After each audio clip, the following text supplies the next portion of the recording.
भगवान गवान बुद्ध ने बताया कि सही मार्ग न तो भोग का है न कठिन साधना का है। एक बार गौतम बुद्ध ने देखा कि सामने से भेड़ बकरियों का एक झुंड निकल रहा है। चरवाहा इस झुंड को कठिनता से घेर रहा था। बुद्ध ने कहा, अरे क्या कठिनाई है? चरवाहे ने कहा, भगवान, मेरे इस झुंड में एक लंगड़ा मेमना है। वह अन्य पशुओं के साथ कठिनाई से आगे बढ़ रहा है। बुद्ध ने प्रेम पूर्वक पूछा, इस भरी दोपहरी में इन भेड़ बकरियों को घेर कर तुम कहां ले जा रहे हो?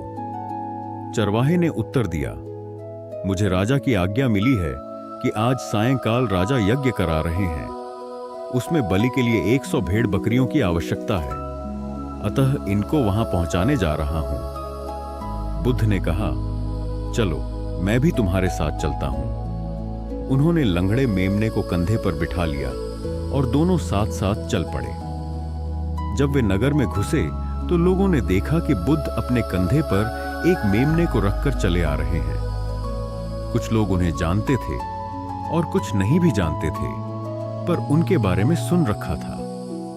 लोग बोले, देखो, यह वे तपस्वी जा रहे हैं जो सामने पहाड़ी पर रहते हैं। कैसे शांति के अवतार हैं। वे दोनों यज्ञ स्थल पर पहुंचे। राजसेवकों ने भेड़ बकरियों को गिना, पर जैसे ही वधस्थल पर नियुक्त व्यक्ति पशु की गर्दन काटने को उद्यत हुआ, बुद्ध ने कहा, राजन, वधकर्ता को खड्ग मत चलाने दो, पहले वह मेरी गर्दन पर खड्ग चलाए। हे राजन, महात्मा बुद्ध की कहानियां दिए। बुद्ध ने उसे हृदय से लगाते हुए कहा, जो दूसरों के लिए अपना सब कुछ दे देता है, उसकी बराबरी कोई नहीं कर सकता। दाता दाता चले गए, रह गए अब कंजूस। दान मान समझे नहीं, लड़ने को तजबूत। बुद्ध का उपदेश है, एक बार प्रदेश में अकाल पड़ा। यह देखकर गौतम बुद्ध को बड़ा दुख एक हुआ। उन्होंने लोगों से कहा कि बहुत से लोग अन्न और वस्त्र के लिए तरस रहे हैं। उनकी सहायता करना हर मनुष्य का धर्म है। आप लोगों से जो कुछ बने वह दान करें। बुद्ध का उपदेश सुनकर सब लोग बिना दिए अपने अपने घर चले गए। एक गरीब व्यक्ति बैठा ही रहा। उसने सोचा कि मेरे पास तो ये वस्त्र हैं, अगर मैं इन्हें उतारकर दे दूंगा तो नंगा हो जाऊंगा। उसने फिर से सोचा कि मनुष्य बिना वस्त्र के पैदा होता है और बिना वस्त्र के ही चला जाता है। न जाने कितने साधु सन्यासी बिना वस्त्र के रहते हैं, फिर मैं बिना वस्त्र के क्यों नहीं रह सकता। उसने अपने वस्त्र उतारकर बुद्ध को दे दिए। भगवान बुद्ध ने उसे आशीर्वाद दिया। वह प्रसन्न होकर घर की ओर चल पड़ा। वह खुशी से चिल्लाकर कह रहा था, मैंने अपने आधे मन को जीत लिया है। तभी सामने से राजा की सवारी आ रही थी। उस गरीब की बात सुनकर राजा ने उसे अपने पास बुलाया और पूछा कि तुमने आधे मन को कैसे जीता है। उस गरीब ने कहा कि भगवान बुद्ध दुखियों के लिए दान मांग रहे थे। यह सुनकर मैंने अपने वस्त्र उतार दिए। पहले तो मेरे मन ने इनकार किया, फिर मैंने उसे समझाया कि मनुष्य बिना वस्त्र के पैदा होता है और मृत्यु होने पर साथ में कुछ भी नहीं जाता। राजा उसकी बात से बड़ा प्रसन्न हुआ। उसने मोतियों का हार और कीमती वस्त्र उसे दिए।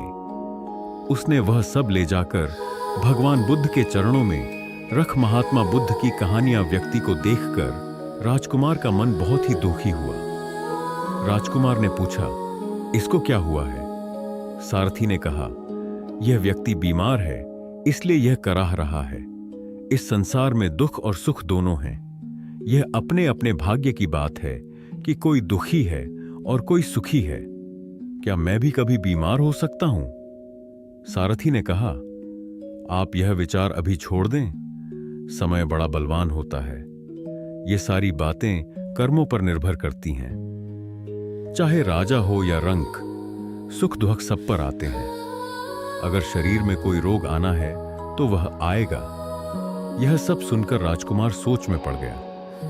सारथी ने रथ को कुछ आगे बढ़ाया तो सामने से 4 कंधों के ऊपर एक अर्थी को जाते हुए देखा। राजकुमार ने ऐसा पहली बार देखा था। उसने सारथी से पूछा, यह क्या है? यह आदमी मर गया है, यह मुर्दा है। जो व्यक्ति मर जाता है उसको बांधकर श्मशान भूमि में ले जाते हैं, फिर वहां पर उसे जला दिया जाता है। राजकुमार ने कहा, क्या सबको मरना पड़ता है? हाँ, सबको मरना पड़ता है। यह मृत्युलोक है। जो जन्म लेता है उसे कभी ना कभी अवश्य ही मरना पड़ता है। तो इसका मतलब यह हुआ कि ठीक इसी तरह से एक दिन मुझे भी मरना होगा। मेरी देह भी मुर्दा होगी और मुझको भी 4 कंधों पर उठाकर ले जाया जाएगा। मुझको भी ऐसे ही रस्सियों से बांधा जाएगा। मेरे भी आगे पीछे घर के सदस्य रोएंगे, तड़पेंगे, और जिस संसार को मैंने इकट्ठा किया है वह सारा का सारा मुझसे छूट जाएगा। इसका मतलब यह हुआ कि क्या एक दिन मैं भी मर जाऊंगा? क्या एक दिन यशोधरा भी मर जाएगी? क्या एक दिन मेरा राहुल भी मर जाएगा? सारथी ने कहा, हां राजकुमार, एक दिन मैं भी मरूंगा, आप भी मरेंगे, यशोधरा भी मरेंगी और राहुल भी मरेगा, क्योंकि यह सब मरने के लिए ही पैदा होते हैं। महात्मा बुद्ध की कहानियां बुद्ध का ज्ञानजा के यहां बुद्ध का जन्म हुआ। पिता ने ज्योतिषियों को बुलाकर राज भविष्य पूछा। उन्होंने कहा, या तो यह सम्राट होगा और या तो यह साधु होगा। एक तरह से देखा जाए तो सच्चा सम्राट भीतर से साधु ही होता है। जब ज्योतिषियों की भविष्यवाणी राजा ने सुनी तो वे घबरा गए कि मेरा बेटा साधु हो जाए, ऐसा ठीक नहीं होगा। राजा ने पूछा, कोई उपाय बताएं, क्योंकि मैं चाहता हूं कि राजा का पुत्र राजा ही बने। ज्योतिषियों ने कहा कि इसका लालन पालन व पूरा जीवन बड़ी सावधानी में बिताना होगा।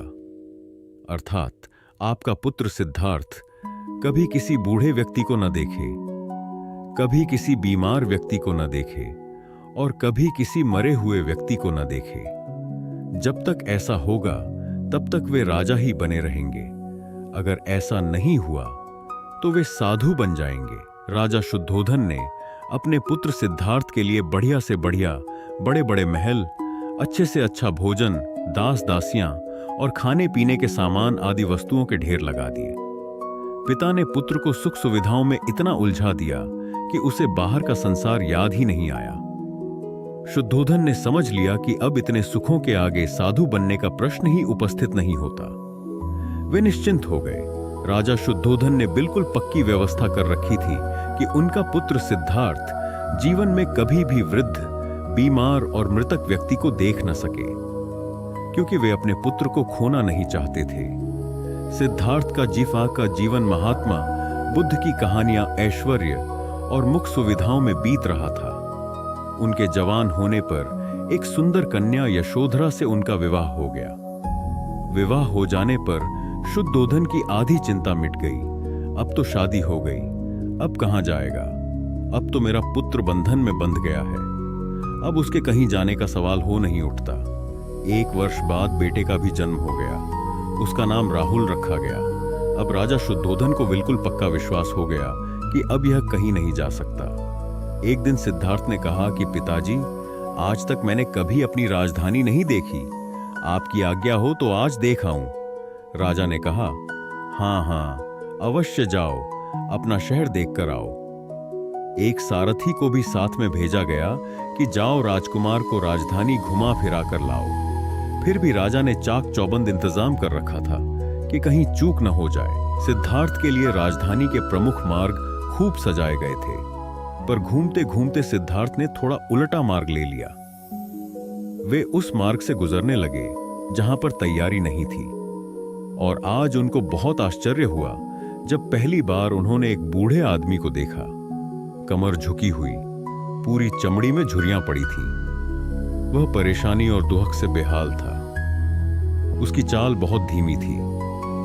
बूढ़े की झुकी हुई कमर को देखकर सिद्धार्थ को एक झटका लगा और सारथी से उन्होंने पूछा, क्या एक दिन मैं भी बूढ़ा हो जाऊंगा?